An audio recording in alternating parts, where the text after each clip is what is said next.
Hi, and welcome to another edition of SCZ Live, and happy Earth Day. It's 2 o'clock here in Wichita, and our 2 o'clock special, we're going to be crafting with Mother Nature. To help us with that, we have Kara and Kimberly, and they are going to show us some different ways we can have fun crafting using natural items. Kimberly is one of our keepers in the children's farms, but she is also our green team coordinator here at Sedgwick County Zoo. Could you tell us a little bit about the green team before we get started? Yeah, definitely. The green team, with our new director about 3 years ago now, he kind of revamped it, refreshed it. So we're still kind of at the foundation of things, just laying good habits and building that from there. We do have a lot of good momentum on several things. If you've been to the zoo in the last year, when you guys are able to come back, you may notice different receptacles for your recycling materials or your landfill waste. And so they're new, they're easier to distinguish between the two, because with our old ones, it was a little hard for guests to distinguish between what went where. And then our graphics department was even amazing and made signs of specific items that you can purchase at the zoo, and then after you use it, is it still recyclable or does it go to the landfill, to just further help us figure out where things go, because you want to recycle, but you also want to recycle right.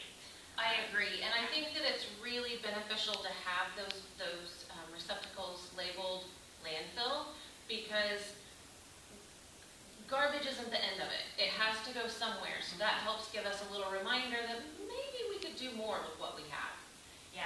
Yeah, so that was kind of the first big initiative that we're doing, and it's on a 5-year plan. So we're on year 2. We just got this year's receptacles about a month ago, and our guest services put them out, graphics, installed the signs, so they're good to go. So after 3 more years, they should be fully out in the zoo. So we're really excited about that. We also added to our recycling. We looked at our waste and found some common themes among them.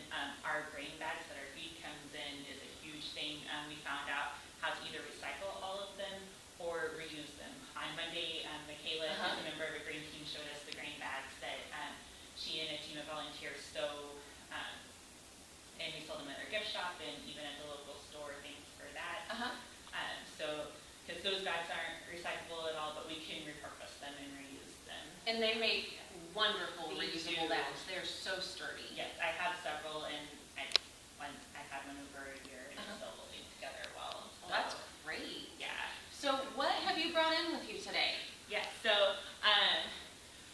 if you saw the post in time, hopefully you were able to do a nature walk. If not, you can go on a nature walk and then come back to this video.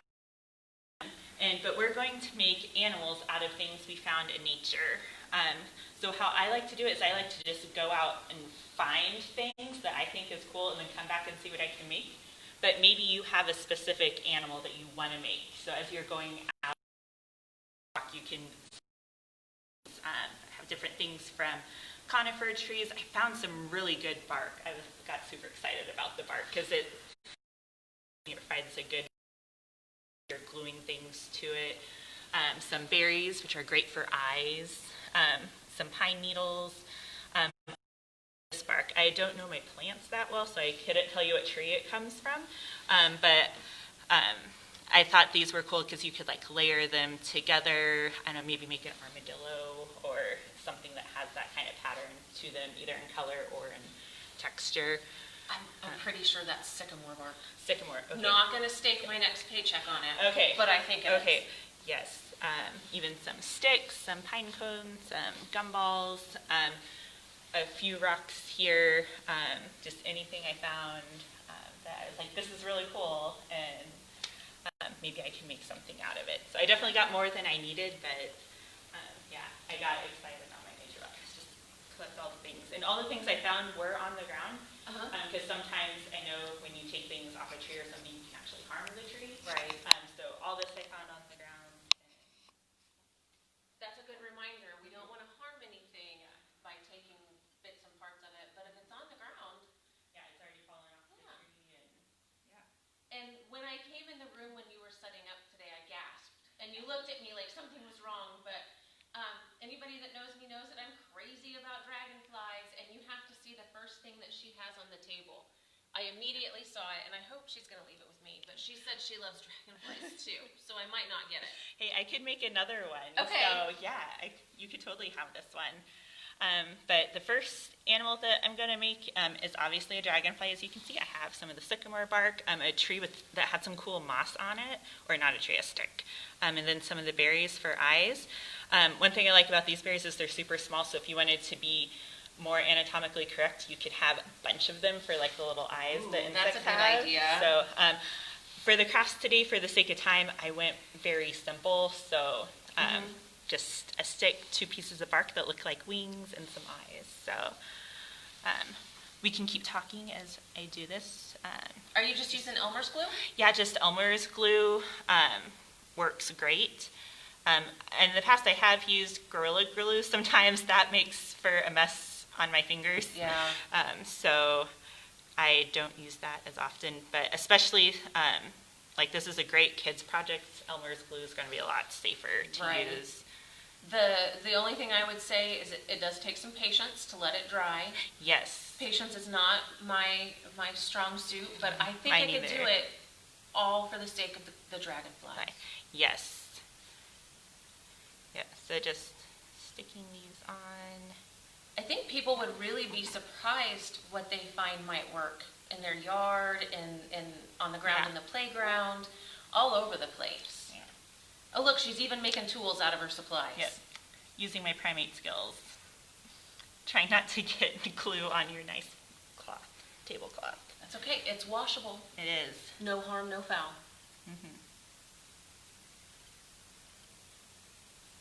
It's also important that the kids remember that these are nature crafts. They're going to have variation.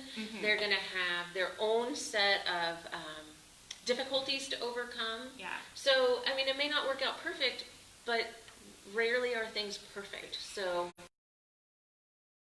like the dragonfly, the pieces of bark I found are not symmetrical, but one of the reasons I like this is it allows kids to be as creative as they want. There's no box or no real rules, just find what you find out in nature and choose what animal you want to make and make it, and you make it however you want. If you make a dragonfly, it can be totally different than from this, either in materials or in format, so it's just really great to explore that creativity side. I agree. And as a mom, I'm going to throw this out here. Sometimes I need 5 minutes. This is going to get you more than 5 minutes. Yeah. They're going to go crazy for it, and they're going to spend as much time probably as you'll let them creating with all these novel items. And they're going to see things that we would never see. So this is... Yeah, and like I said, like the things I chose to do are really simple and short on time, but we do have this and several other pins on our Pinterest page that can give you more ideas, because sometimes I'm not the most creative person. Sometimes I just need a jump start on ideas or what else I can do. Like I want to make a dragonfly, but I want to make it in more detail. How do I do that? The pins we pin could hopefully help with that, or other places could have great ideas as well. So, see the next animal. This was one of my favorite things I found. It's a piece of bark, but it's in a spiral. I'm not sure how well you guys can see that. So I saw this and I was like, I have to use it. So I'm going to make a snail out of it because they have the swirly. That's perfect. shell. And are you gluing it to a rock? Yes, I thought a rock would be a good stability for it. And then some pollen from one of the trees had like cute little green leaves that I thought would be great for this snail. His little antenna. Because we have to have those sensory organs to be able to sense our environment. Yes, I'm going to prop them up there, and then hopefully they'll stay. So I have to come to the other side and see it's him. kind of more of an abstract snail, like No, not but- from this side. but, okay. You can totally tell it's a snail. Okay, from the back I wasn't for sure. Yeah, the next one, I really got excited about this one when I thought of it, because you don't need glue for part of it. Was I'm going to make a porcupine, and just with slip in really easily there, and I just need to glue on the face. So just sticking the needles behind there. So I'm gonna call this borrowing and not stealing, but I'm totally stealing this idea for one of our classes where we make, I can't remember if it's hedgehogs or porcupines, but we use some sugary treats like marshmallows for that and pretzel sticks. This is so much better. Yeah. And then you don't have to worry about food allergies or someone not liking something. Yeah, and packaging, because one thing I've become aware of is like, especially on Green Team, as we're like planning activities or what to do, like, you know, when we were doing Party for the Planet, we were going to hand out some wheat seed, and we were like, well, how do we do that? And we were like, well, Ziploc bags, but I was like, no, Ziploc bags are a plastic that can be pretty harmful to the environment. Right. So, so that's been something that just this last year has kind of been something that I've become aware of. That may not stay, and that's okay. That's okay. It's all about trial and error. And I know you have some more projects to finish up, but I think we're going to go out with your porcupine. Yes. And we're going to tell everybody, thank you for joining us today. And, I almost forgot. Simple steps, small steps lead to big changes. Yes. And you have some examples of some really small steps we can make. Yes. So that we can make an impact. Yeah. The ocean is made up of millions of raindrops. So like our individual actions may just seem like a drop in the ocean, but together they create an ocean of change.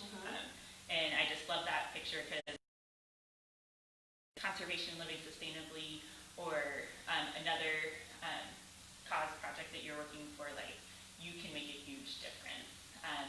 And you can bring in your friends and family and just like have a ripple effect throughout your community. Exactly, that ripple effect, that just leads further and further out, and it makes the impact bigger and bigger. Yeah, and so these are just a couple of easy things that when I first started trying to reduce my footprint on the earth and live more sustainably, these were some of the first things that I did. Using a reusable bag when I go grocery shopping was the first thing that I did. A reusable coffee mug, water bottle. I like the water bottle because I put all my stickers on it. Stickers are a big deal. Yes. Reusable straws. My favorite are actually the silicone straws because they're soft and then you can squish them up, put them in a pocket. Oh, I never thought about that. And then they're ready to use. So those are my favorite. I also have some produce bags.